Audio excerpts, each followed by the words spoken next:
This video picks up where the overvoltage video left off.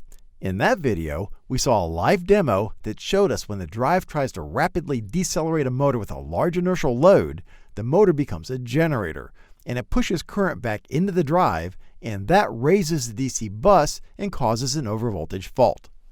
Dynamic braking simply monitors the DC voltage, and when it gets to the braking threshold that you set, it reroutes the excess current to an off-board braking resistor where the excess energy gets converted to heat. The chopper uses IGBTs, which are just big transistors that can quickly switch the high voltage and current that goes to the motor.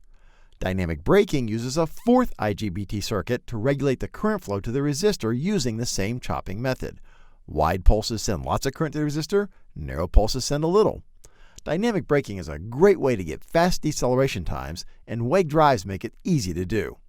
I'm using the exact same setup in this video as we did in the overload video, so I'm not going to repeat all that here. But as a refresher, here are the parameters we used in that video. For this video, I swapped that A-frame drive out with a larger B-frame unit because B-frame drives have dynamic braking built in. Now that's important. A-frame drives don't have dynamic braking built in. The package is too small to fit the extra IGBT chopper circuitry. I set up this B-frame drive with all the same parameters we had in the A-frame drive and made sure that the deceleration ramp was at 1.2 seconds like we had in that previous video when the drive gave us the overvoltage fault. Now remember, on the A-frame 120 volt drive, the programming manual told us the overvoltage threshold was 460 volts, and we actually saw that on the trend. When the DC bus hit 460 volts, the drive shut down the output. But look at this. On the 230 volt B-frame drive, the overvoltage threshold is only 410 volts. That would be down here on the trend. In the previous video, we saw that a deceleration ramp of 5 seconds took the DC bus to 420 volts. So to avoid an overvoltage fault on this B-frame drive, we would have to slow down the deceleration ramp to something even longer than 5 seconds to keep the DC bus below 410 volts, right? Or we can use the dynamic braking feature built into this B-frame drive. And guess what? Dynamic braking is enabled by default in this drive. You just add a resistor and you're done. If I search WPS for braking, we see there's a bunch of DC braking parameters. That's a different video. But there's only one dynamic braking parameter. And look, it's preset at 365 volts. And you can set it anywhere between 325 and 460.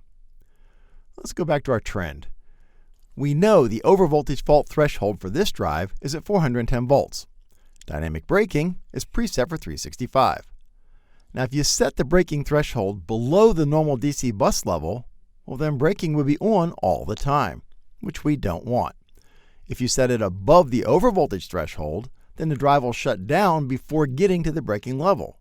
So we want the braking threshold between those two limits, which is what the default value does, so we'll just use that.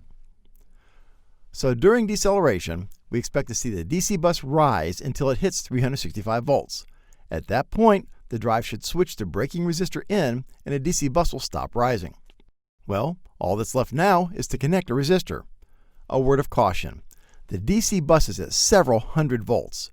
Do you want the drive powered up while you connect a resistor? I know I don't. So please be sure to disconnect the power to the drive and let the drive fully dissipate its energy before installing a resistor. While we're waiting for the power to dissipate, how do you know what size resistor to choose? The CFW300 user manual has this chart in Appendix B that tells us everything we need to know about braking. First, we see the A-frame drive doesn't support braking. The two CFW300 B-frame drives do, and they need around a 39 ohm resistor that can handle around 10 amps. If you do I squared R, that tells us we need almost a 4,000 watt resistor, right?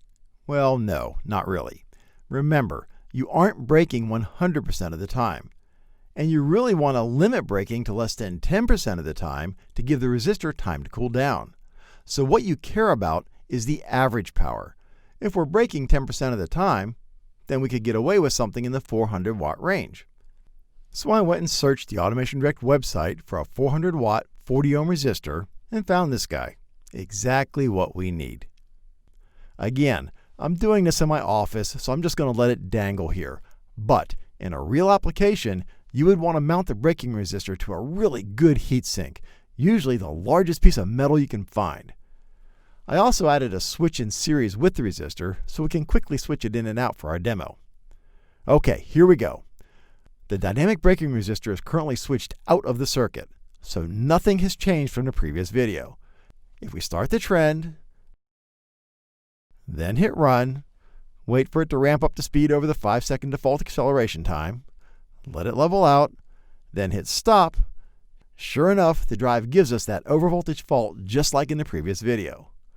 I'll reset the fault, stop this massive pulley, switch the braking resistor back in, hit run, wait for it to ramp up, hit stop.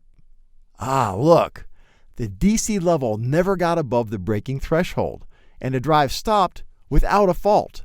All simply because we added a braking resistor, which gave the dynamic braking circuitry, which was already enabled, a place to send the excess current. Perfect. One side note. It looks like the DC bus never actually hit the braking threshold on this trend. The issue is the trend is only sampling the DC bus 5 times a second, and the crossing happened between samples. So while we don't actually see the crossing here, it's pretty obvious it did, and that the braking resistor is definitely doing its job. For the A-frame drives, it's the exact same thing, but you have to provide an external dynamic braking unit. There's a separate video that explains how to do that. Click here to learn more about the WEG CFW300 variable frequency drive.